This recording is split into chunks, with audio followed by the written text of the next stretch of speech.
Welcome to Two Nerds and a Movie. I am Matt. And here's Danny. Hey, I see what you did there. Very good, sir. Yeah, man. How are you, freshly faced Dan the man waiting? I don't know. Maybe you are waiting. Uh, you're here with us. How are you? How was your week? It's going really well, and as you noticed, definitely more streamlined and ready to be aerodynamic and go right into this with Jack Nicholson today. Yes, today's episode is all about the legend that is Jack Nicholson. Now, as you're watching this, his birthday was earlier in the week, or maybe I don't even know when it was. It was the beginning of the week. Yep, 22nd. Guy in the chair says the 22nd. And then, of course, I realized right after that Al Pacino's birthday was like a couple days later. Who's another huge legend that had I known, I probably honestly would have chosen Pacino over Nicholson. But we'll definitely get to plenty of Pacino stuff as we go along. You can't do a show like this and not talk about Pacino. But today's all about Nicholson. We're going to deep dive into his career. Before we do, did you do anything fun this week, sir? Did you? No. Well, my wife has. We have a new addition to our family. Baby, was it a baby? Bearded dragon. So we're learning how to take care of that. How about you, sir? I no, I did not. I did not get any dragons or beards. Or I lose one. You lost a beard but gained a beard, so Yeah, true. I did not do any of the sort. I just kind of more working, and I've lived a very boring life these days. Didn't get to do much. I did travel. I got to go back to Virginia over the weekend. Saw my peeps there. Shout out to the Virginia peeps. But yeah, other than that, just kind of another week down. Hope to kind of get back to normal, not normal, but get back to a schedule this week and where I can like do what I do best. That's sit on my butt and watch movies and kind of catch up a little bit. I'm so far behind. Although I did start watching Marvel Disney Plus. Falcon Winter Soldier. Thank you. Falcon Winter Soldier. I watched the first episode when it dropped, and I thought it was boring. Like it didn't grab me, and I haven't gone back to it since. I've heard a lot of people tell me, "Hey, you need to go back and watch it," because while it's not the greatest thing they've ever done, it's still worth seeing. So I did go back and restart that, and I'm on episode 3 now, and I'm enjoying it better this second go around than maybe because I'm able to binge a little bit more and not just watch one and then wait a week. I can say Kayla and I have sat through and watched that entire season, and I would agree it does end up picking up and getting better as it goes on. Whereas WandaVision kind of like grabbed you from the front, this one you kind of build into it. So, but definitely worth a watch. Yeah, I loved WandaVision. If you give me all of WandaVision, I'll take 18 seasons of that. But I don't think we're getting anymore. Anyway, Jack Nicholson. You have some notes. I think we're gonna kind of do like the films. We're both gonna chime in about the films, but I'm gonna kind of lead us through the films. So you have some notes about his. We're not doing like a biography detail on him, but we're doing some. You have some notes on his personal life a little bit. Do you want to kick us off? Sure. So it's kind of hard to talk about Jack Nicholson's filmography without talking about how he got to where he was. He was born on April 22nd, 1937 in Neptune, New Jersey, which happens to be the same area as Danny DeVito, which you will see them also together later on in their career. As far as his family, he was raised by a John Ethel May Nicholson, who he thought were his parents. Wow, ghost hat. But anyways, he thought they were his parents. It turns out later in life that they were actually his grandparents. He was raised to believe June Nicholson was his sister. That was actually his mother. She was an aspiring actress. Again, later in life, he'll end up moving to be with her around where the show business is in California, and he really, by where she was and everything else, kind of got him into that line of being an actor. So we'll bring that up a little bit later in the episode. And you already know I'm going to do this. Can I pause you right there? Let's just soak that in for a second. He was raised by people who, throughout his entire life, until he was well into his, what was it, 30s? 30, I believe he was 32 or 33 when he finally found out. So until he was like 32 or 33, the people that he thought were his mom and dad were not his mom and dad. He learned that they were his grandparents. And his big sister, oh yeah, that's his mom. Can you fathom that? Like I can't picture that. Well, imagine going your whole life thinking one thing and then like, nope, that's not it. This is actually it. This over here, this other thing that's like all topsy-turvy and twisted. This is actually what it is. So the terrible thing about this is that he wouldn't have known had it not been for Time magazine doing an expose on him and kind of digging into his background. And when he did find out, unfortunately, his mother, biological mother, June, had passed away of cancer in 1963. And also his grandfather had also passed away. So there was really no chance for closure to kind of reconcile with that for him. Yeah, yeah, no closure.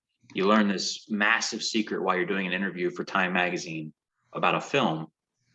And oh, by the way, how do you feel about your sister actually being your mom? So he actually did answer that. He said, I'd say it was a pretty dramatic event, but what it wasn't, what I'd call traumatizing. Nicholson said that I was pretty well psychologically formed. As a matter of fact, it made quite a few things clear to me. If anything, I felt grateful. Definitely for the people that helped raise him, because again, well into that point of his life, I think that he looked at his grandparents at that point as his actual parents. So he's grateful to have them in his life, but definitely something to think about. Yeah, crazy. Well, how did he get us there? How did he get into Sure. So again, as I stated earlier, he had ended up moving into Los Angeles in 1954, where his sister had an apartment. First off, he had worked at a toy store and somehow got involved with some folks at MGM, still a famous studio around today. And under the MGM banner, you may know Hanna-Barbera Studios, the writers of such shows as Scooby-Doo and Tom and Jerry. So he was actually, or he had a lot of sketching talents, and the animators on those shows really took note of that. They offered him a job in the art department, and he may have ended up drawing Tom and Jerry and Scooby-Doo. However, an acting producer noticed that to him he was a very good-looking guy. He was young, and he set him up for some acting classes, Jeff Corey's acting classes. He got an apprenticeship at the famous Players Ring Theater, and after that he started getting picked up by directors and producers, and everything else from there is pretty much history. There you go, kids. Either way, today we might be talking about Jack Nicholson, except we might be saying, Could be you. The guy that drew, yes, the guy that drew Tom and Jerry or Scooby-Doo. But instead we're talking Jack Nicholson, the guy that changed Hollywood as we know it. What was he met? Do you have the name? He met someone that kind of got him. Yes, Roger Corman. Roger Corman. Thank you. Roger Corman. He met while he was doing theater and plays and things, and Corman liked him a lot. And is Corman, for those who don't know, and I only know because I did some research. I don't know this just off the top of my head. Was a big name, low budget filmmaker. A lot of his you call B movies. Dog. B movies, the straight to which then there wasn't even VHS, so straight to nothing. those low budget, cheaply made movies, he was kind of the king of.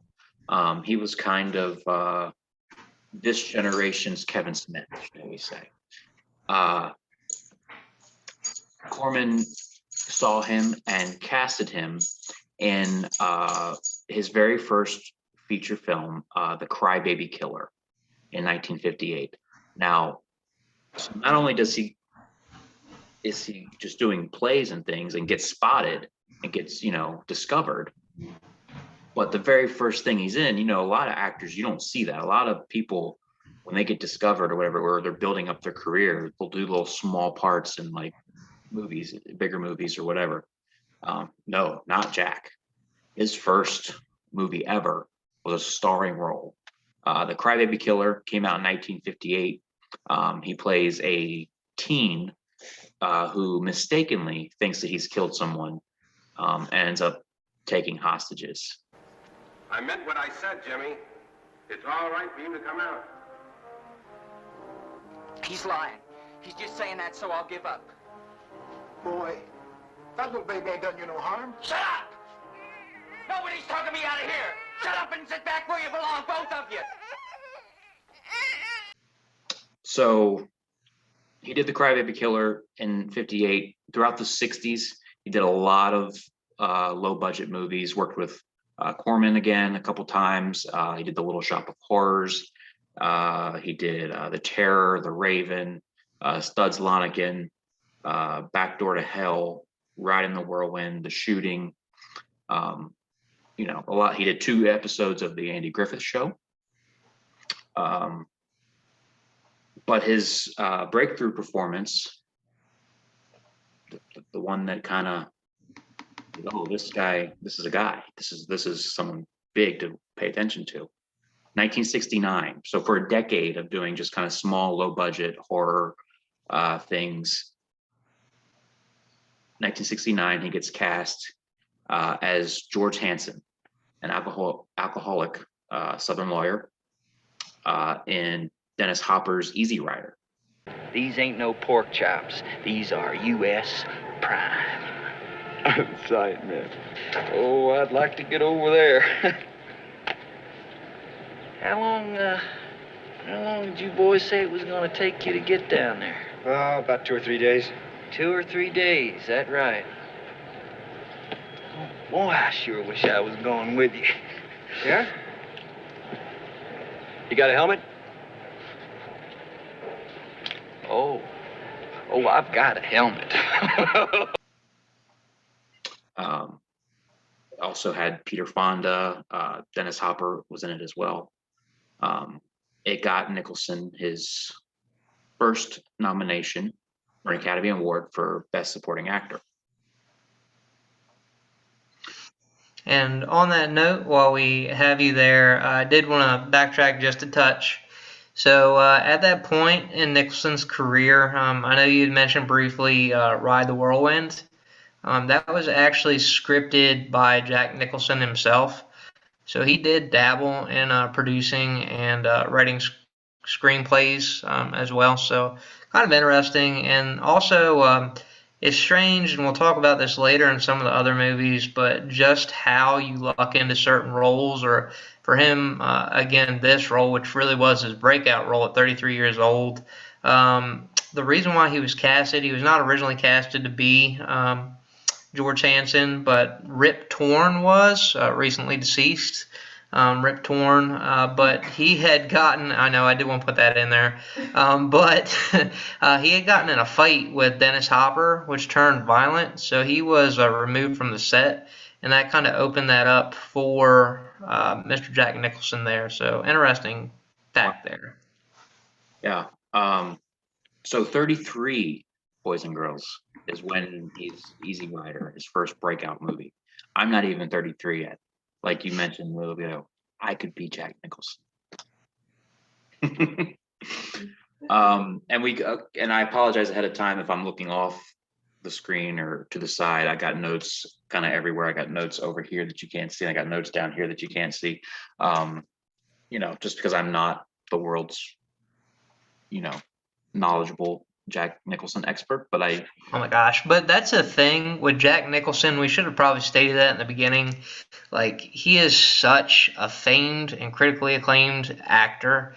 Like, there's so many notes and so much information on him. It's like very hard to compile. Like, we're just looking at the screenshots. We're in no way like going to break down every detail of his life. If we did that, we'd be here all day.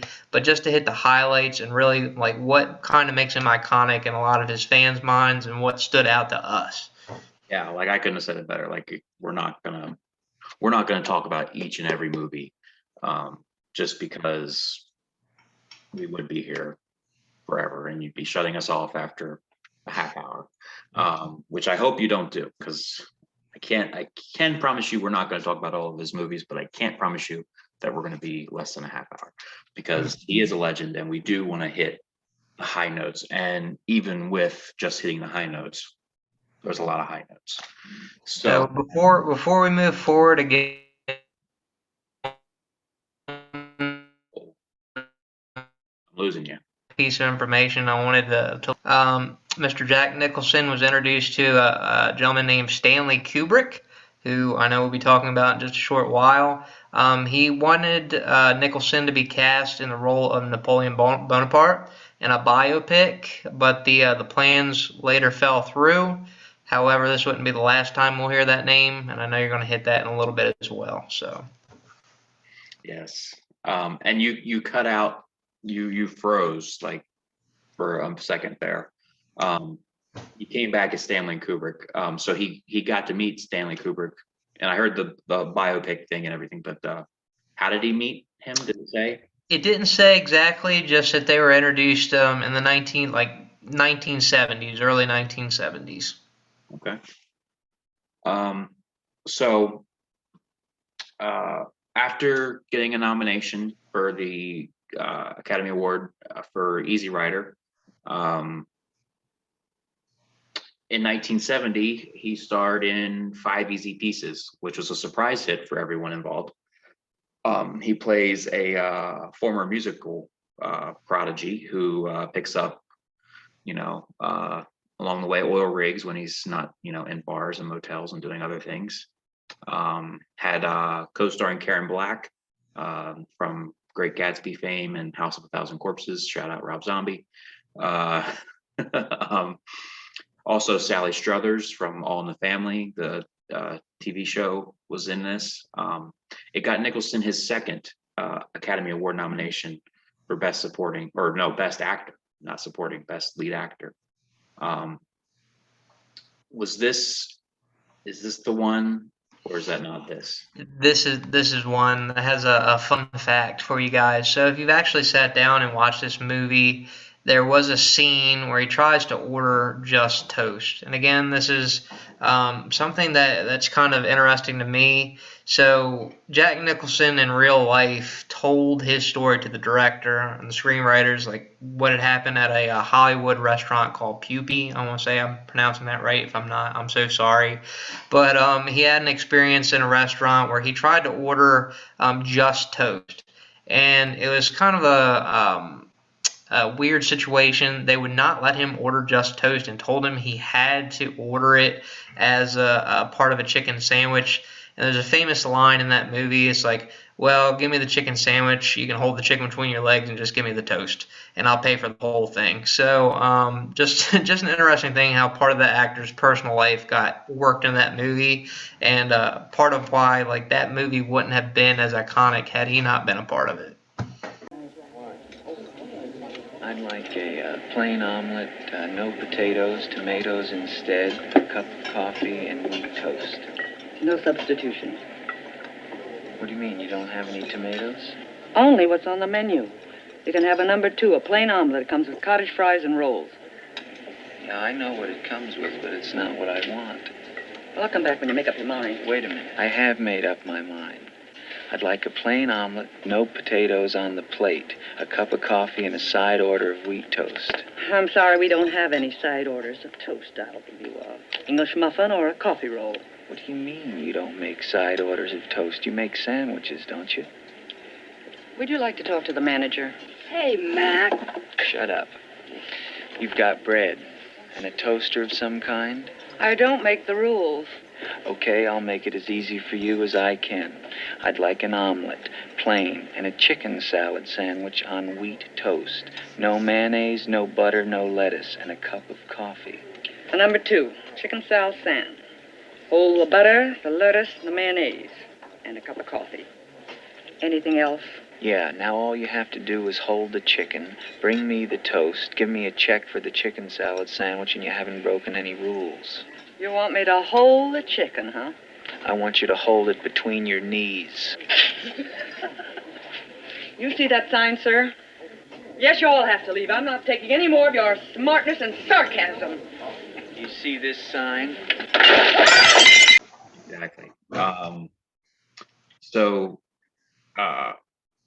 he again received the Academy Award nomination for the lead actor. He went on to do Carnal Knowledge in 1972. In 73, he portrayed a U.S. Navy petty officer in the dark comedy The Last Detail, which also had Randy Quaid in it.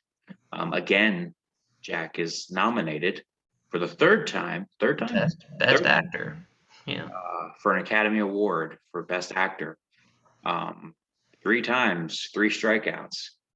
I mean, you're getting nominated. That in itself is something that some people Never do.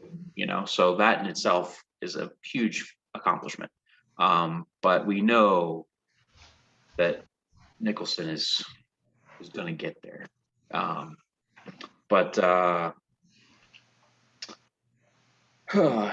So his next movie would get him another nomination, 4th time.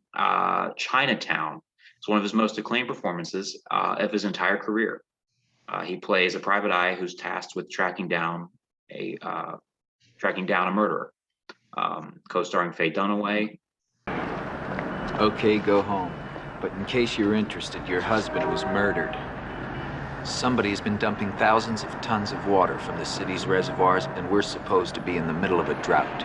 He found out about it, and he was killed. There's a waterlogged drunk in the morgue. Involuntary manslaughter if anybody wants to take the trouble, which they don't. It seems like half the city is trying to cover it all up, which is fine by me.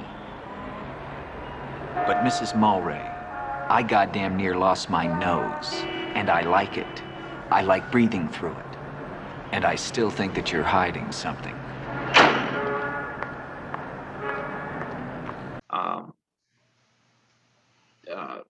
As we mentioned 4 times, we got the guy in the chair, the gal in the chair. I gotta stop saying guy. the gal in the chair, waving at us. Any notes on Chinatown? Just that he was again nominated for his 4th Oscar there. Did not win the Oscar, unfortunately, but that was the year that he found out that his mom was his sister. And a backtrack just a touch. In 1972, I know you had named one of his films, but another iconic movie that came out, The Godfather. I know that's a fan favorite of one of our watchers here, and I wanted to just put a little plug in here for him. Jack Nicholson was actually offered the role of Michael Corleone in The Godfather. Another big name that you had said earlier, Al Pacino, eventually ended up getting that role. He had said no, but something to say that I do want to talk about a little later in this is that growing up, Jack Nicholson, before he moved to Los Angeles, worked in a movie theater briefly, and growing up watching the films, he saw Marlon Brando on screen. I know we'll probably cover Marlon Brando's career at some point, but he really looked up to Marlon Brando, and it was kind of like a dream of his to be on screen with him. So why would you turn down a role with one of your biggest role models? The reason being, he gave 2. He said 1, he felt that for The Godfather to be authentic, that the role should have went to an Italian gentleman, and Al Pacino definitely fits that bill very well. And as far as the working with Marlon Brando, he said that the character Michael Corleone in that movie only shared 1 scene physically with Brando, and with him wanting to be, with his icon, he said, I want to be in something that I get to be closer with him on. So that's 2 big reasons he passed down that film, but But look at how The Godfather turned out. I say just as how picking up a role can make somebody great or make a movie great, declining a role sometimes also, because you don't feel you're the right fit, also can make a movie great. I mean, The Godfather kind of put Pacino on the map. So imagine had Nicholson done it, we might not have gotten the Al Pacino that we got. You know, he might not have found that movie. I mean, I'm sure he would have because he's brilliant, but you know, his career would look completely different. And Nicholson could have been Pacino for all intent and purposes. You know, that's crazy to imagine, but I definitely, yeah, playing Marlon Brando's son, I don't really see it. I definitely, the way they did it, I think was for the best. That's crazy though, because I mean, if it were me, if someone came to me and said, "Hey, we have this movie, Michael Keaton's the lead. We want you to be second bill, but you only get one scene with Keaton." I can't say that I would turn that down just because I only have one scene and I'm holding out hope that maybe someday in the future I might get another movie where I can do more. Something too that speaks to how he grew as an actor, accepting all of those B-list movie roles, like the minor parts. And granted, it's got a cult following, but the Little Shop of Horrors and the rest of the things he had done in the early '60s, to being able to turn down a movie that he knew was going to be a hit as big as The Godfather. He stated that he's like, I knew this was going to be a hit. I just didn't want to be part of it. I mean, that's crazy, just how he grew in that little bit of time. It's a different Little Shop of Horrors. It's not the one you're thinking of. Is that why? Yes, there are two. Yes, the Little Shop of Horrors was redone in the '80s with Rick Moranis. But that's not the one he was in. So carrying right along, 1975, Jack again turned in a amazing performance in One Flew Over the Cuckoo's Nest. Chief! Ah! Chief! Nurse Ratchet! Nurse Ratchet, look! Look! The chief put his hand up. The chief put his hand up. Look, he voted. Would you please turn the television set on? The chief has got his hand up right there. The chief voted. Now, will you please turn the television set on? Mr. McMurphy, the meeting was adjourned and the vote was closed. But the vote was 10-8. The chief, he's got his hand up. Look. No, Mr. McMurphy. When the meeting was adjourned, the vote was 9-9. Ah, come on. You're not going to say that now. You're not going to say that now. You're going to pull that henhouse shit now. When the vote, the chief just voted, it was 10-9. Now, I want that television set turned on right now. He portrays a criminal who pleads insanity and is admitted to a mental institution. He has this crazy nurse that we all know about. Well, hopefully all of us know about. Nurse Ratchet, yes. He rallies up the scared patients, you know, and the cast in this is insane. If you look at the cast, we got Louise Fletcher as Nurse Ratchet. We got Danny DeVito, who you mentioned. This is the first of many times DeVito is going to show up in a Nicholson film, or vice versa. But you know, Danny DeVito, his friend, is in this. Christopher Lloyd, a very young Christopher Lloyd. Or Andrew Lloyd, as Dan liked to call him last week. I'm going to butcher his last name, but Vincent Schiavelli, who, if you don't know who that is, you do know who that is. Just Google his name and you'll be like, oh yeah, that guy. And then Brad Dourif, who for horror fans know that he's the voice of Chucky, is in this, also very young. Nicholson was nominated for Best Actor. And guess what? 5th time's the charm. He finally won the Academy Award for Best Lead Actor for One Flew Over the Cuckoo's Nest. I've seen this. It's a terrific film. It's one of those that should always, if you're a film fanatic, or even if you're not, it's one of those that, you know, movies to see before you die. It should definitely be on your list. I've seen it. Dan, what are your thoughts on One Flew Over the Cuckoo's Nest. Truthfully, it's definitely a wild ride. You're talking about a con artist that gets put in a mental institution to, treat him. He definitely played his card well, trying to act like he was insane, and ultimately, in the end, again, spoiler alert, ultimately that place becomes his undoing. So definitely a great movie to watch. I 100% agree. It's kind of weird, but also side note here. Again, he wasn't the first pick to play Mr. McMurphy. That role was turned down by a few people: Marlon Brando, Gene Hackman, Burt Reynolds, and James Cain. So definitely a list of high-profile actors again. So he was the fifth choice for this character, and would turn out to be an amazing movie. So awesome movie all the way around. And again, I think they ended up with the right person. He totally did. But I mean, if you're Jack Nicholson and a director comes to you and says, "Hey, I got this movie, and the first 4 people that I asked have turned me down, but I want you. I for sure want you." I don't know that I'd take that that movie. I mean, especially the big names: Gene Hackman, Marlon Brando.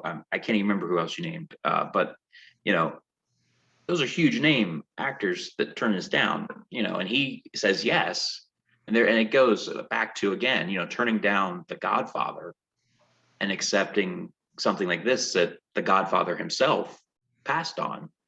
That's very smart. I mean, it worked in his favor. Turning down one huge movie and accepting another movie that any other actor might not have been what it is. He definitely made that movie. So the very next year, he got his wish. That wish that might not have happened, that I wouldn't have bet my money on, but he did, and it came through. He's with his hero, Marlon Brando. Excuse me. He plays a horse thief, and Brando is a rancher who hires someone to hunt down horse thieves one by one. Missouri Breaks. Anything? You have anything on that? Not so much on the movie itself, but just on the relationship that ended up getting built between these two men. They had a lot of respect for each other.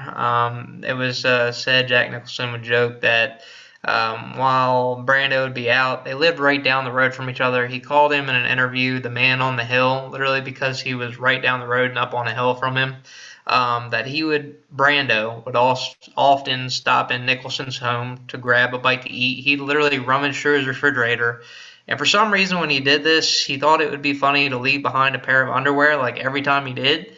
So kind of funny. Later in life, he said that he knew that he had to be Brando's friend because he was able to talk to him on the phone and call Brando pal. Apparently that's something that Marlon Brando, like if anybody tried to attempt to call him buddy, pal, whatever was, in that time frame, like he just would shut it down, but he let him go. So he said, well, I guess we must be okay. Ultimately, when Marlon Brando passed away, Nicholson ended up buying his old home, and it was run down, like it wasn't cared for after Brando had passed away. So he bought it, and he ended up tearing it down just so that wasn't left behind as part of his legacy. So it was more of a sign of respect for him. So just an interesting piece of information there too. Wow. I don't know that I would have tore it down. I think I would have tried to restore it, right?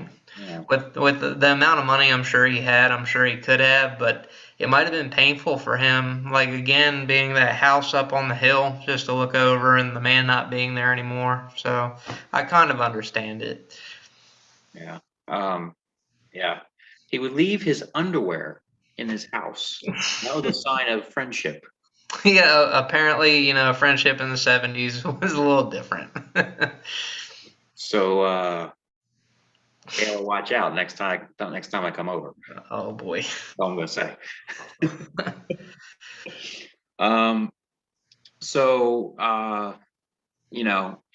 That was 76. In 78, he again plays a horse thief in Going South.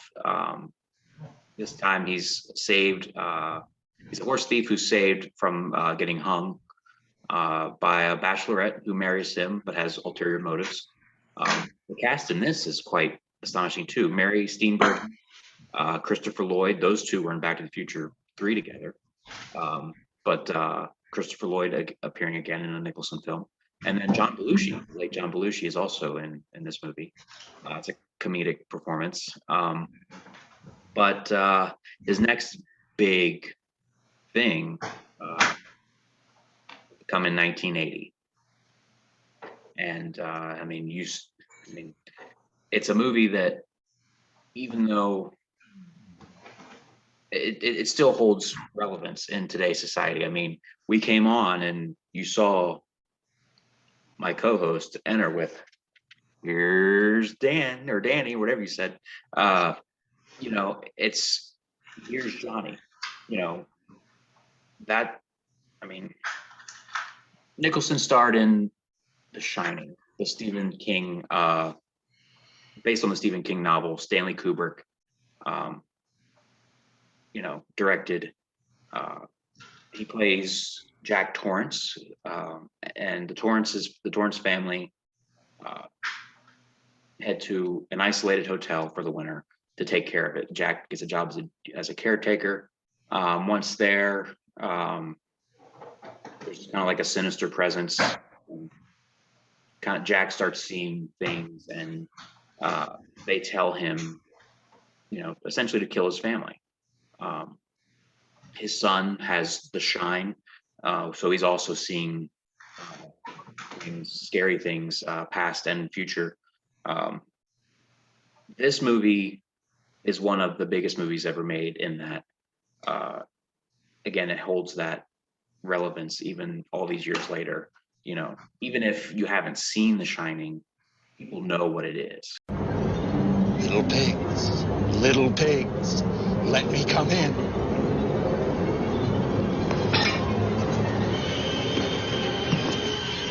Not by the hair on your chinny chin chin. Then I'll huff, and I'll puff, and I'll blow your house in.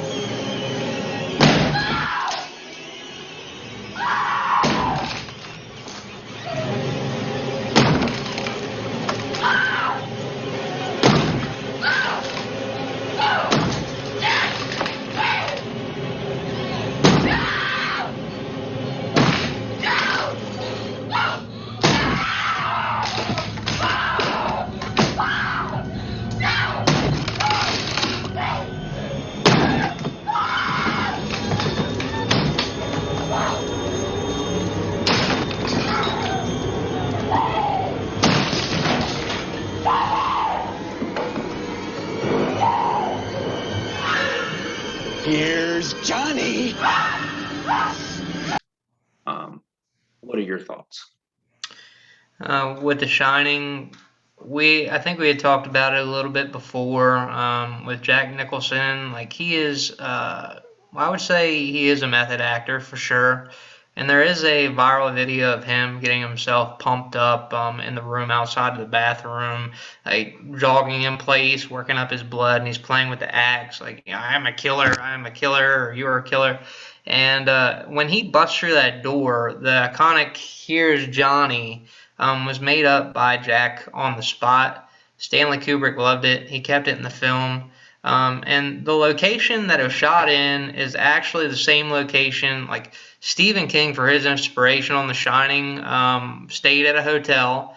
To him, it was spooky, and so he wrote a book about it.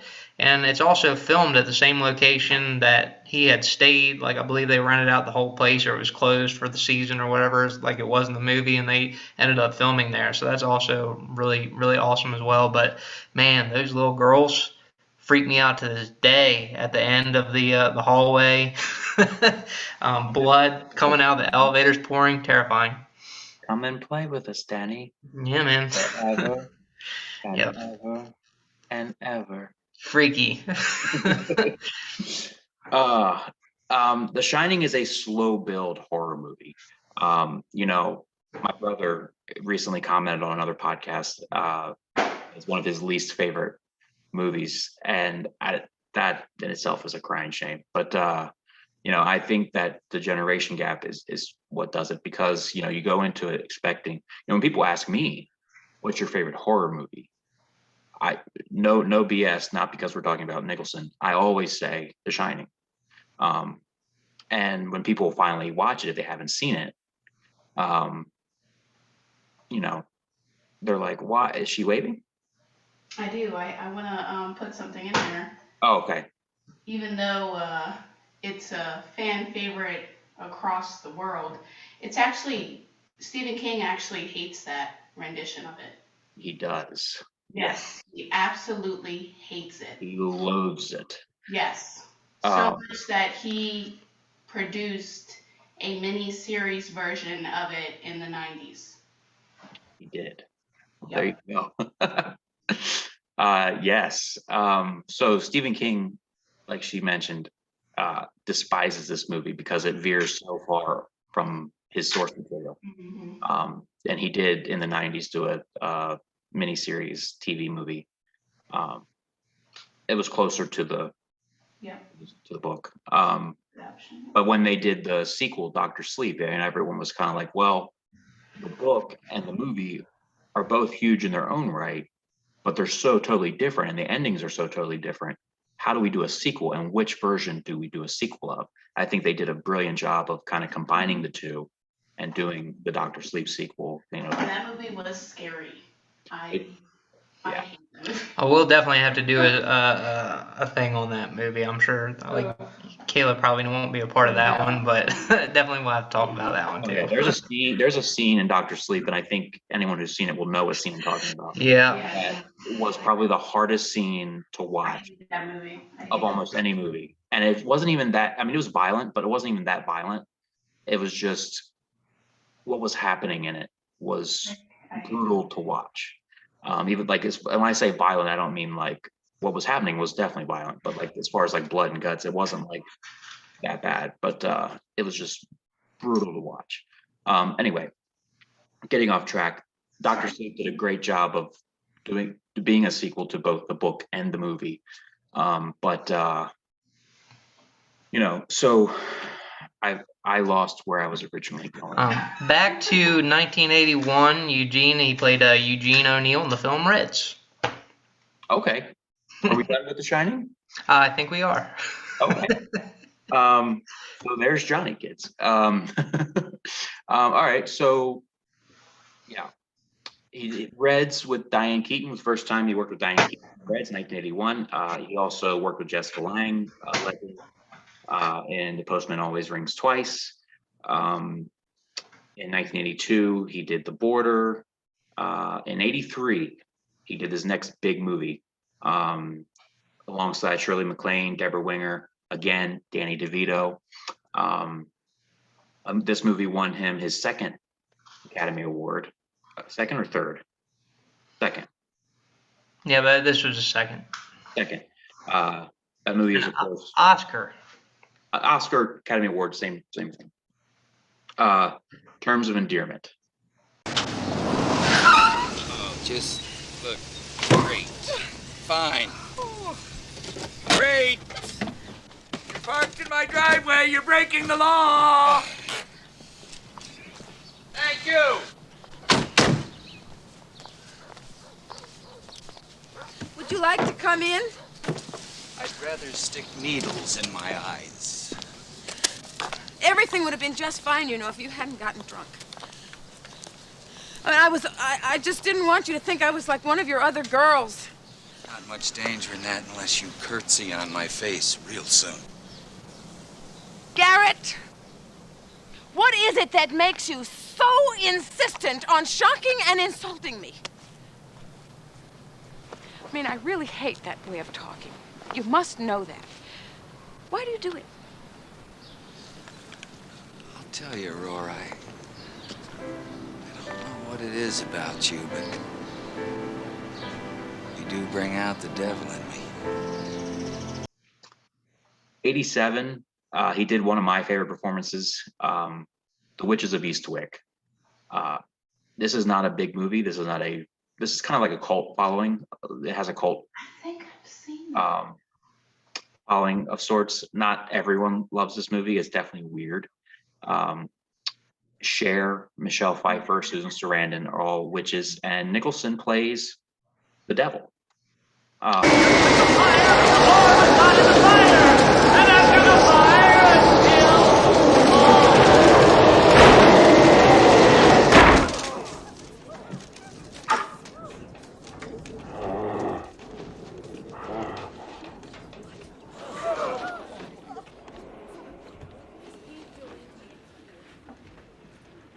Sorry, just having a little trouble.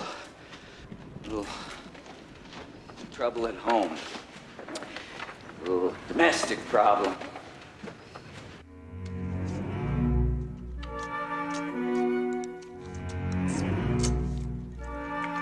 Nothing to be alarmed at. Just a little female problem. Hi.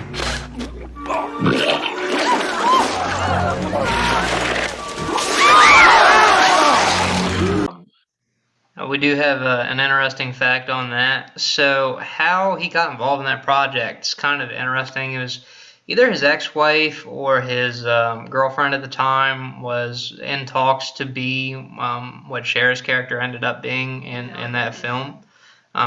He said it was Angelica. Angelica Houston, yeah, it was Angelica Houston. So she ended up not getting that role, but because he had heard about it from her, he got on the phone, he called them, he's like, hey, I want to be a part of this. And they're like, absolutely, you can be a part of this. And that's kind of how he fell into that role. So it's just, again, like somebody calls you, like Jack Nicholson's like, yeah, I want to be in this. And they're like, why not, man? Come on in. Hey, Bobby. Hey, Jack Nicholson's on the phone. He wants to be in your movie. Okay, he's in the movie, but we ain't got no part for him. Or we'll make a part. Well, what's he gonna be? He'll be Satan. Satan. Hey, Jack, we want you to be Satan. All right, I'm in. I mean, why wouldn't you? I mean, yeah, that's crazy. Why Must be something that a lot of the big actors like end up playing the devil at some point. Pacino? We talked. Yeah, I know, for real, right? You know, the devil's advocate with Pacino, for sure. 1989. Ooh, good year. Yes. He gets cast in Tim Burton's Batman.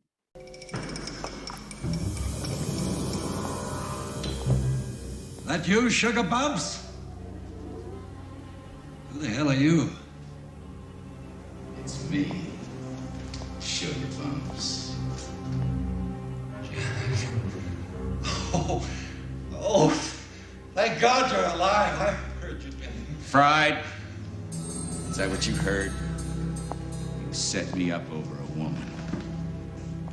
A woman! Must be insane.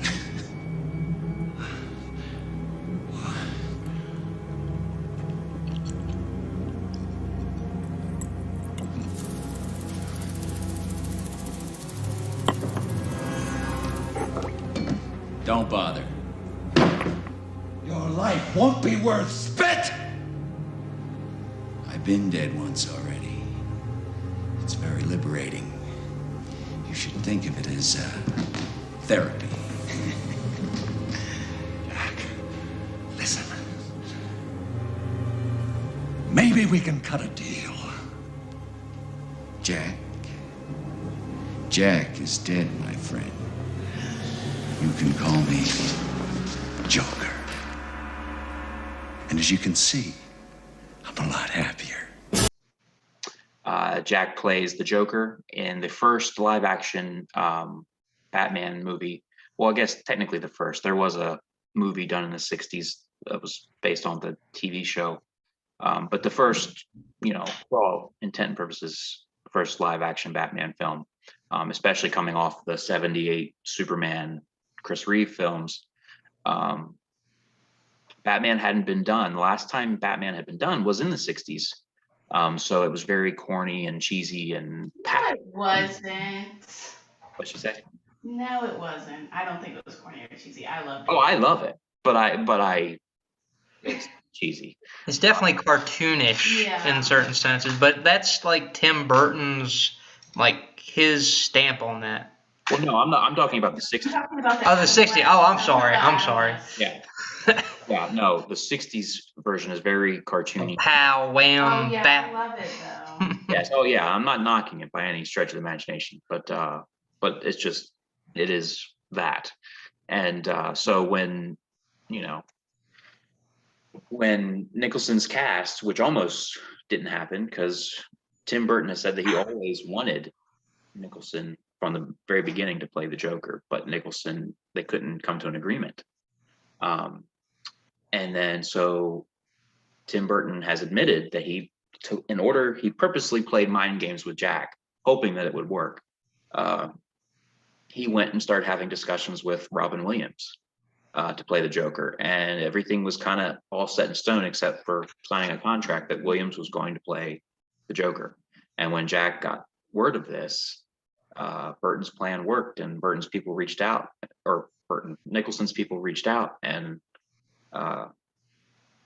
said, "Hey, yes." In the back. I have something to add to that afterwards. Okay, go ahead. I'll do it afterwards. Okay. So Nicholson ends up getting the part. He plays the Joker. He gets top billing over Michael Keaton, who again was a very controversial cast pick because Batman was they built it up. This is going to be the dark Batman. This is going to be a serious Batman. And who do they cast? Beetlejuice himself. Mr. Mom. So that. This is obvious. This is not a Michael Keaton podcast, even though, hey, future idea. People were outraged, sent letters and like protested, we don't want Michael Keaton. Now, all these years later, 30 some odd years later, Keaton is back in The Flash playing Batman again. But at the time it was very controversial. And Nicholson is billed above the main star, above Batman himself. The title reads Jack Nicholson, Michael Keaton, not Michael Keaton, Jack Nicholson. And part of that is because of the casting choices. Nicholson brought people to the theater. The people that were unsure of Keaton knew that they would get a great performance from Jack. So, and the other part of that is, I'm sure in his contract, hey, I'm the star here, And that's before I turn it over to Kayla for her comment. I did want to say, I know we're talking about the billing, but also the payday. So Burton may have gotten Nicholson in. Nicholson definitely at this point in his career knew how to work a contract. He ended up getting money from merchandising on both of those films and that, which wanted to be a trilogy, but unfortunately never made it that far. But with that, he ended up making between $60 and $90 million, which in that time is like unheard of. So he's definitely one of the top paid stars. And at that point, I think we could definitely classify him as a superstar in Hollywood. So good job, Jack. So what'd you have to add, Miss Kay? Just talking about how Tim Burton went to Robin Williams for this film. Robin Williams was also considered for the lead role in The Shining as well. So just to tie in those two things. So he was one of the contenders as well. Well, there you have it. How about that? I thought she was going with Batman Forever. I thought that she was about to hit us with that because he was again approached for Batman Forever to be the Riddler, which once Jim Carrey came along, he was dropped again. So Robin publicly in interviews had a bad taste in his mouth for Batman films for that reason, because he was more or less toyed with twice. Like, here it is, just kidding, I'm taking it away. Honestly, I think he would have done well probably as a Riddler, but as a Joker, man, we talk about like Joker performances. Each of them brings their own flavor, but when you talk about like iconic Jack Nicholson will always be an iconic. Like, he brought the mobster Joker into play, like, and he did a very good job of that. So it's just hard to imagine anybody else doing that role too. I know I've said that like 5 or 6 times in this podcast, but it really is just like, it's just amazing how like what is has shaped my viewpoint on that.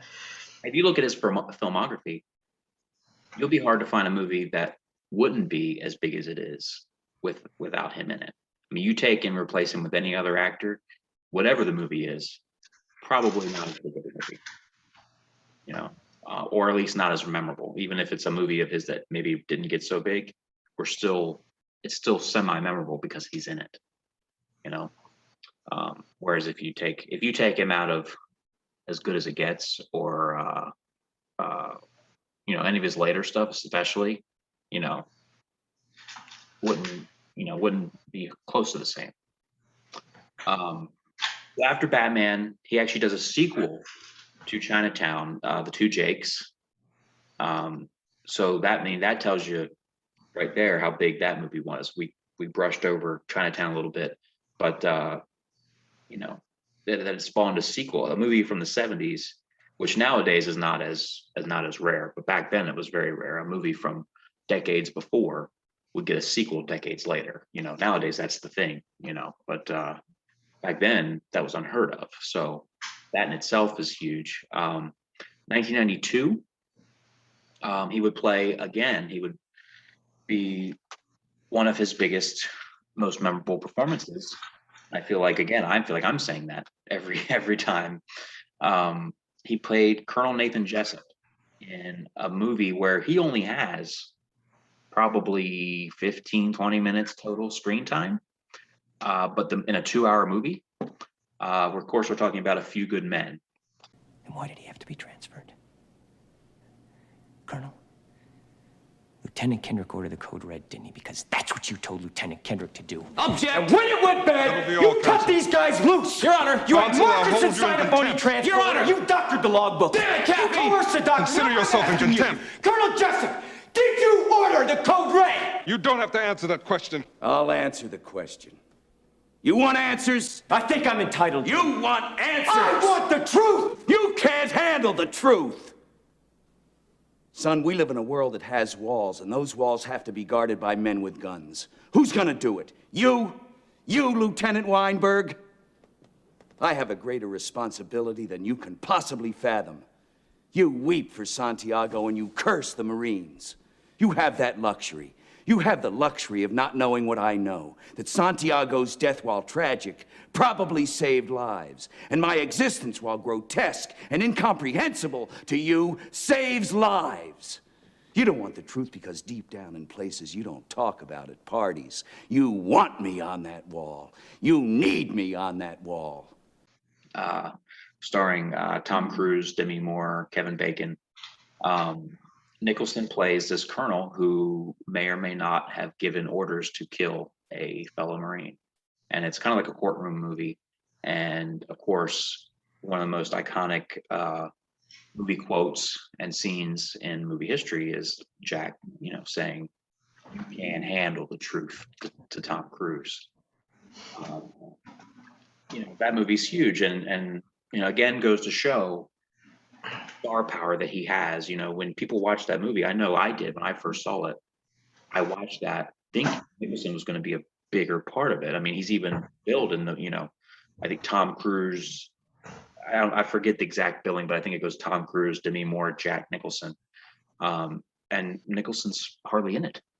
You know, you wait for him. If you're watching it for him, you wait for him and you wait for him, and then he finally shows up, and then he kind of goes away, and then he comes again for a few minutes, and he goes away. You know, he's not in it very long at all. That just goes to show you, you know, still that movie is a huge movie on its own right, but as far as Nicholson's concerned, it's considered one of his biggest movies because of the performance he turned in. 92, he did Hoffa, again with Mr. Danny DeVito, which I also wanted to mention. Danny DeVito in 92 did Batman Returns. So not only are these two friends, not only are they acting together, but they're both in Batman movies, just a couple years apart from each other. You got to imagine there had to be something there that either I don't know, but I mean, maybe Nicholson recommended, or maybe, I don't know for sure, but you have to think there's some talking going on there. Hey, you were just in Batman. Should I do this or something? 94, we saw Wolf with Michelle Pfeiffer again, Catwoman from Batman Returns. 95, he's actually with his wife Angelica Houston, who's now ex-wife, in The Crossing Guard. That's a really good movie. For those who have not seen it, I highly recommend. I don't think they were married. I don't think they were married when they did that movie. No, I think they were actually split up. They were engaged for 17 years. Were they never married? Never married. Never married. Well, It was a long time to be engaged. Sorry. I'll be a monkey's uncle. I don't think I would have stayed engaged. That's something about Jack too, though. I mean, while we're on the subject, like he was kind of a playboy in Hollywood, and even though he was in a, he was married at first, had a divorce, and had a long-term girlfriend.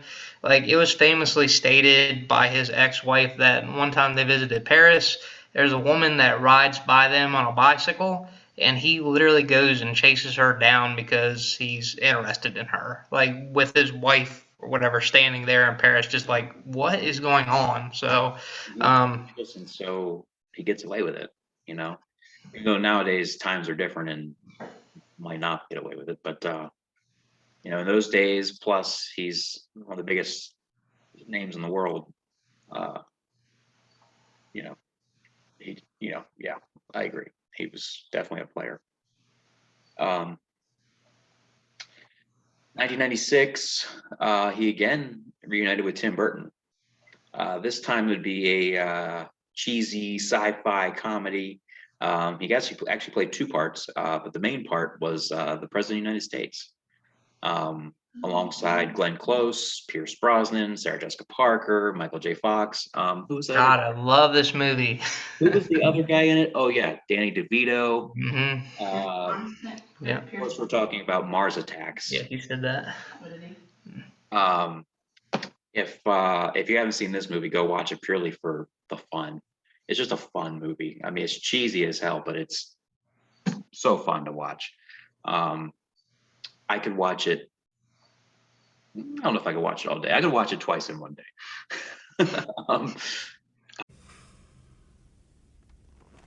Why are you doing this? Why? Isn't the universe big enough for both of us? What is wrong with you people? We could work together. Why be enemies? Because we're different? Is that why?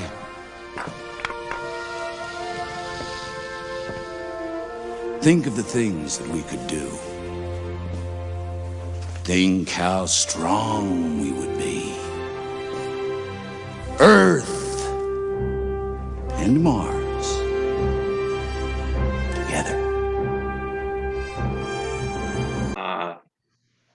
Oh, Jack Black was in it too. Jack Black was in it. Yeah. It had to be one of his. I had to look it up, but it had to be one of his earlier first movies because he wasn't in it very long, and he definitely co-starred with a skeleton on that one. Yes. So many big names are in that. Just the handful that I named aren't even all. But I mean, you have the epitome of the '90s in that movie. The next year, he would play an author who forms an unlikely friendship. You can tell I'm reading.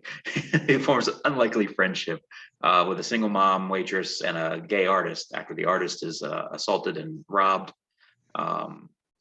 As good as it gets. Have you seen this? Yes, I have. What would you say, Kay? Have you seen it? I love that movie. I love it. It's a very good movie. I'm very picky when it comes. I'm picky when it comes to comedy, and I'm picky when it comes to romantic comedies or chick flicks or whatever you want to call them. Rom-coms, I think, is the current name for them. But this is a good one. This is one definitely worth checking out.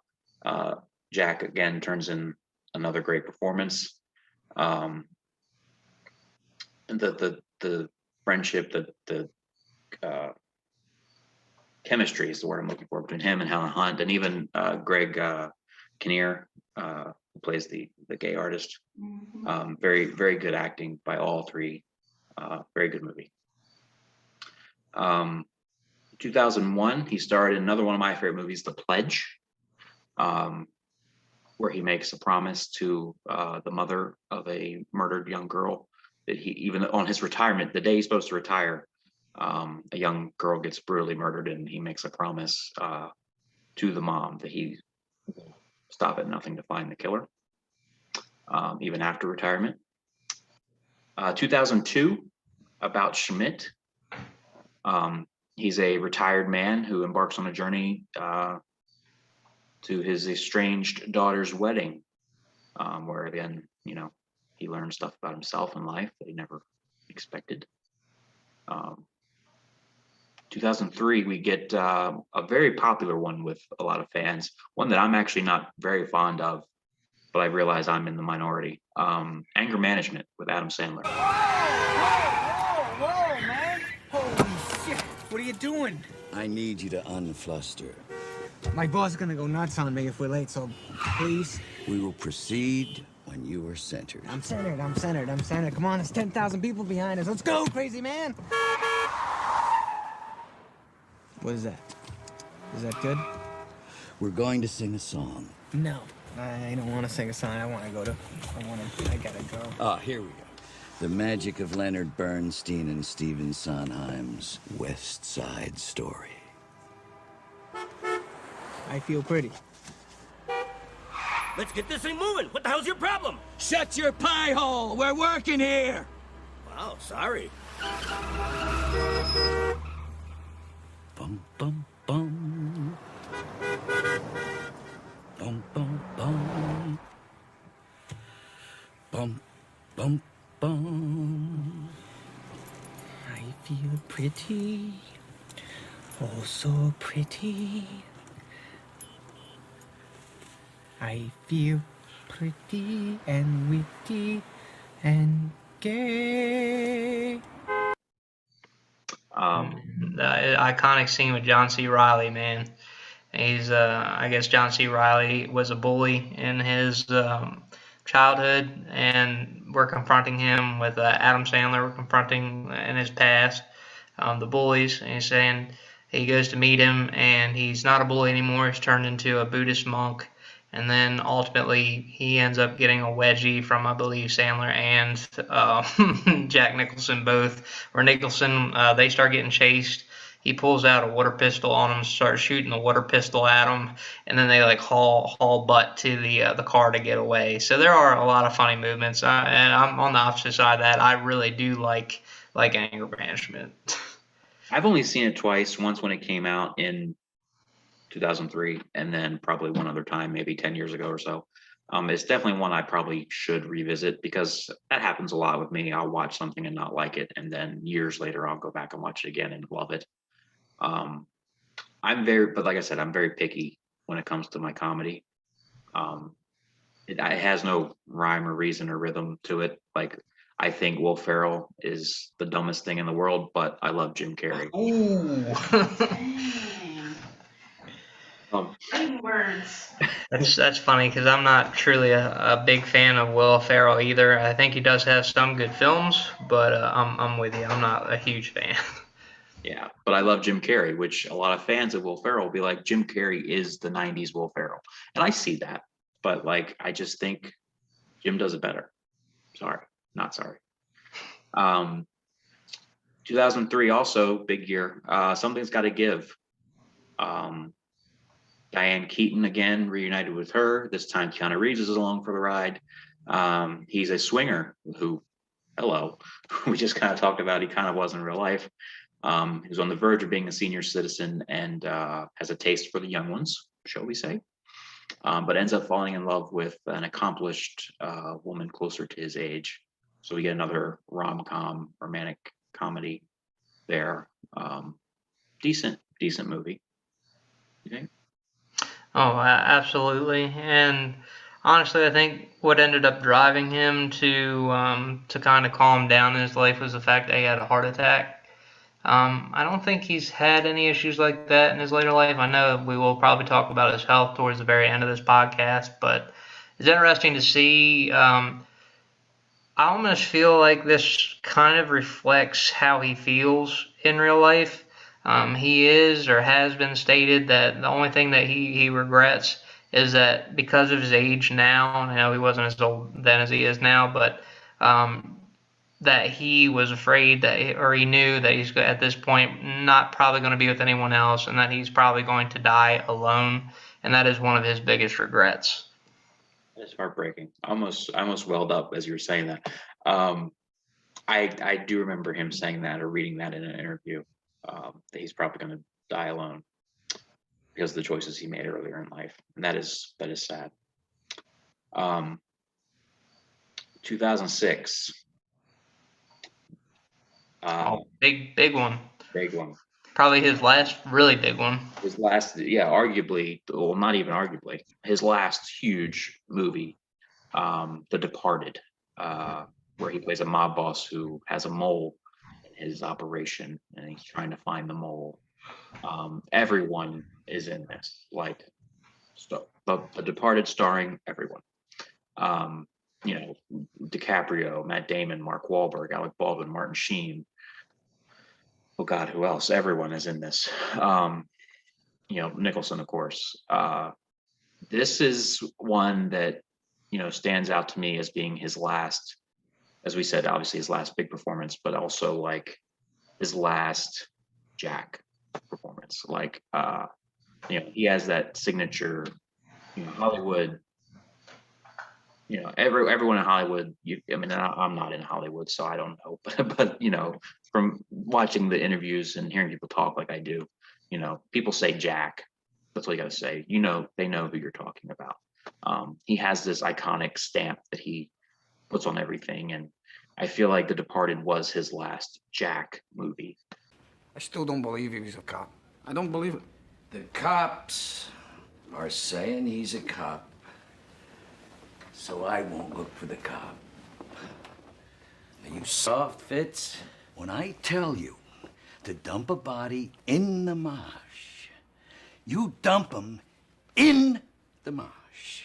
Not where some guy from John Hancock goes every Thursday to get a fucking blowjob! Don't laugh! This ain't reality TV! And it's kind of sad because the last movie that he did end up doing was not that. I would have much rather it been this, or maybe even the next movie that he did. But for what it's worth, The Departed still one of his last three, and still a very big movie, a very good way to kind of wind things down. And what are your thoughts on The Departed? Great movie. I know if I said anything else, Kayla would probably attack me here. But honestly, it was. You had a lot of big names, Leonardo DiCaprio. We had Wahlberg in it. We had everybody in that film did such a good job. And I think it's a really hard job to have a movie with so many like top tier, grade A actors, and to have them come together and make something that's so fluid, I guess would be a good word for it. Everybody did what they were supposed to do. Turned out great performances literally on every level. And then you end up with this. And I don't think that if you had like experienced actors in it, I'm sure that at this point Jack Nicholson definitely was part of kind of that glue that brought all of that together. As well as Mr. Sheen as well, but definitely having those like seasoned, vetted actors in there, I'm sure definitely got that movie, to be what it is as well. For sure. Does she not like The Departed? Why would she? Oh, she loves it. No, I'm saying if I said that I did not like The Departed, she'd be probably coming at me right now. Okay. Okay. So, very next year, an unlikely pairing of sorts. He co-stars along with Morgan Freeman in The Bucket List, which again, this is another one that if The Departed couldn't have been his last one, I wish that this one could have, because it's such a heartwarming, emotional film. And it is exactly what it sounds like.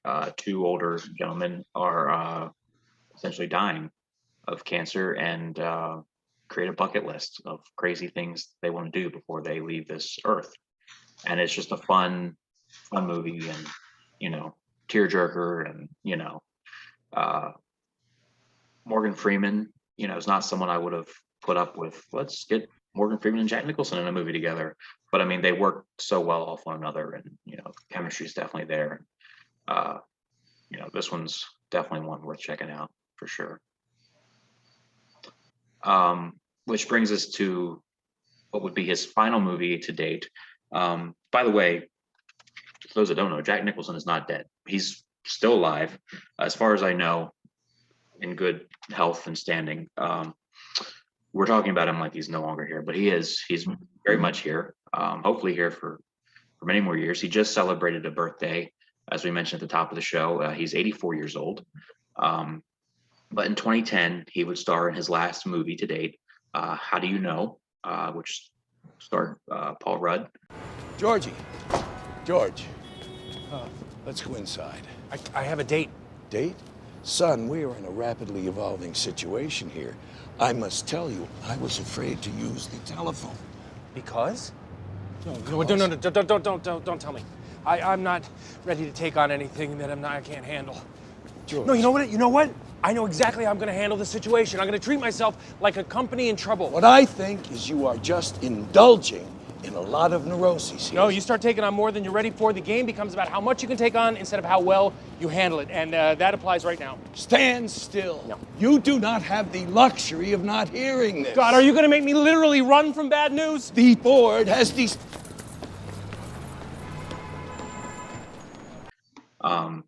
I have not seen this. I don't know much about this. It's another one of those rom-com things, and I do know he has a smaller part, and I feel like, again, have not seen it. I'm not judging the movie.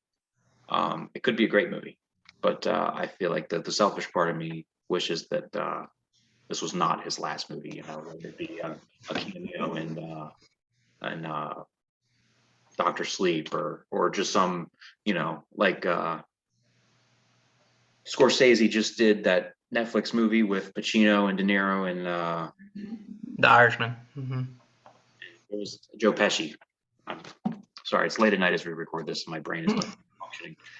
So Joe Pesci had retired for decades, and Scorsese got him to come out of retirement to do The Irishman. I'm holding out hope that one day, we'll get even just a small Jack performance one more time. But if that never happens, the man has had one heck of a career. And he went out on his own terms. He went out because no one made him retire, but he's never publicly commented on this, so I don't know that any of this is true, but the rumor and innuendo, if you will, is that the reason he stopped was because he was having trouble during How Do You Know, memorizing lines, and according to different people on set of that film, just he wasn't himself and wasn't, couldn't do it the way he wanted to do, and he had supposedly, again, this is not even secondhand, this is like 15th hand, so I don't know that this is true, but supposedly he had told people that he wanted this to be his last because he couldn't do it the way that he used to do it, and he didn't want to turn in like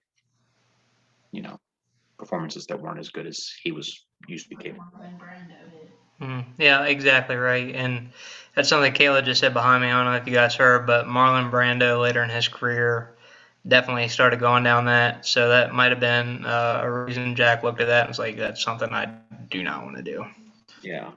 I mean, as much as I would love for him to be in more, if he's not capable, or if he does it just for the check and turns in a performance that's not Jack that's not good, that's not to the caliber that he's always done, then it's not worth it. Because then you watch that, and then God forbid something does happen to him, you're like, man, he went out on that, you know. So at least this, he went out on his own terms, even if it wasn't necessarily the movie that I or you or whoever might have wanted to see him in with, you know. But as far as I know, Jack is in good spirits. He's in good health. The last time, I mean, he goes to Lakers games, not as much as he used to, but he's a humongous Lakers fan. Always at the home games, you know, front row. You'll almost always see him. When Kobe Bryant passed away last year was the last time I think that anyone has publicly heard from Jack. He did a phone interview, basically talking about Kobe and you know, their friendship and, you know, the loss there of him and his daughter.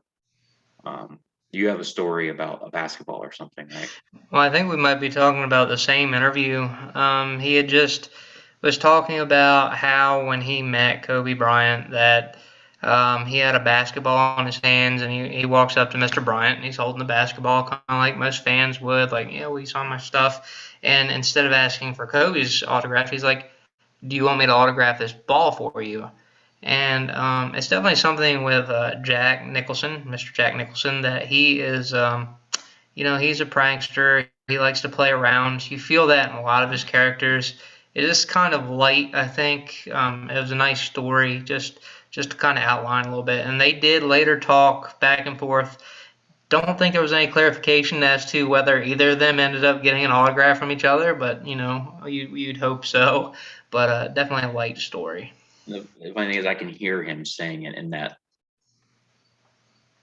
not Nicholson himself. I'm not calling arrogant, but in that arrogant tone that he's got. You know, would you want me to sign this for you? You know, I can hear it. You know, only Jack. But that's it. That wraps us up. I mean, we covered the majority of his career. We hope you enjoyed this. We're not going to always do deep dives. Next week, we're going to actually get into a movie, Two Nerds in a Movie. We're going to actually have that movie this next week. So be sure to tune in for that. But this was fun. Did you have a good time, sir? I absolutely did. And we're talking about, again, somebody who he's the male with the most number of Oscars. He had 3 Oscars. The only person who had more than him currently was Katharine Hepburn. She had 4.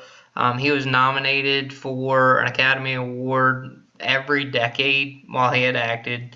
Talking about being nominated 12 times over the course of his career, which I know we were trying to count him out, but that's huge. And I did want to have one closing note. Just with Jack, I feel like it's a good way to end it with him. Just he was asked, you know, how do you relate to your characters? Like when we see you on the film, like, do you have any components of yourself that are in the film? And he said, I'm none of them and I'm all of them. There's a little bit of me, I suppose, in every part I play.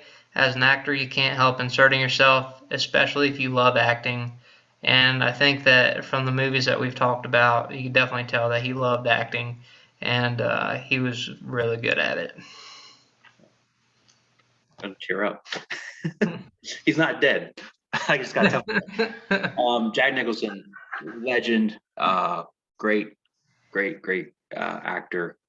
If you have not seen any of these movies that we've talked about, do yourself the favor, go find them. A lot of them are on, you know, the streaming services, the Netflixes, the, you know, the Hulus, the Stars, the HBOs, you know, they're out there. If not, you know, a lot of them could probably be picked up in the $5 Walmart DVD bin, you know. Definitely go check them out. And again, we didn't even touch a lot of stuff that he did that are very good. I mean, there's stuff that we didn't even name, and then there's stuff that we just kind of breezed by and just touched with a feather, you know, that are good films that, you know, again, we would be here all day long talking. So, you know, any final thoughts on Jack Nicholson other than what we've already said? I think I've definitely said what we had to, and again, like, I hope you guys in the comments who left us some information, hopefully you learned something new. I know I learned a heck of a lot that I did not know, and it definitely makes you look at these actors with a different perspective, kind of seeing their entire career and being like, because I think a lot of times you're like, man, you know, actors, they've got it made, but I mean, a lot of it comes down to hard work, and in a lot of this, it came down to luck too, being in the right place, meeting the right people saying no to parts, and honestly, to Mr. Nicholson's credit, saying yes to the right parts, and he did that a lot. Nobody does it quite like Jack does it. I'm sure there's lots of ladies that would agree with that. Anyway, on that note, guys, we will be back next week with a movie. Now, how are we going to do this? Are we gonna randomize it? Or are we gonna? So I think we had some folks who brought us movies that they talked to us verbally about. We had some text messages that came through. We also had a few, I believe, in the comments here. Which, while we're on the subject, just briefly, if you like what you see here, please subscribe to the channel. Please like the channel. We definitely want you guys to keep coming back, leave feedback, let us know what you like, what you don't like, and we'll definitely incorporate that. But keep bringing those suggestions in, because there's a lot of movies Matt and I haven't watched that we wouldn't think to watch, but you let us know, and we'll definitely put that in the randomizer. And I think that sounds like a good idea. I think we talked briefly about it beforehand. Let's take everything, plop it in a randomizer, see what comes out, and we'll figure out what movie we're watching this week. Exactly. So, you know, like he kind of touched on, the guys that left the comments for the movies last week, thank you so much. Please continue to do that. We see them. We're going to get to them. We promise. But we're going, and sometimes we may not just always do the randomizer. Sometimes we may just be like, you know what, this week we're going to do this. But for now, this next coming week, we stuck all the suggestions we got, plus stuff of our own, into a randomizer. I'm going to spin the wheel, and you'll see it at the end of this. So stay tuned. After we sign off, stay tuned, because the wheel is going to go spinning, and we're going to reveal exactly what we're watching. As of this, we do not know what we're watching. So you guys are in the future. You know, even though, you know, you guys watching know what we're going to be talking about next, whereas we right now do not. So it's kind of So is this like a Back to the Future or like Days of Future Past? Yes, it's all of the above. Days of Back to the Future. There we go. Yeah. So that's it for me. Dan, we kind of hit on it. They can find you on Facebook, right? Yes, please. If you guys want to email me, I know I said that in the first podcast. You're more than welcome to. I am on Facebook. I am unfortunately not very active in any other social media, but you can look me up. I'll share the videos on my social media page so you guys can follow. But definitely looking forward to keep doing this with you. I'm having a lot of fun doing this, and let's hope we can continue doing it for a while. And I am on all the things that you can think of at Matthew Winstead, Winstead, all together as one word. That's it for us. Everybody have a great weekend. Have a great week next week. We'll see you next week. Kayla, we didn't even, hello. I am so sorry. Where can they find you? I'm not on Facebook. I am on Instagram, but I definitely use Instagram for more of a personal thing. So I really don't know. You can find me through Dan, pretty much. I'm lurking in the shadows behind. Yes. Always there. That's a true statement, folks. It's almost like The Shining on the scare factor there. So. All right. Well, thank you guys so much. We will see you next time. Everybody, love one another. Peace out.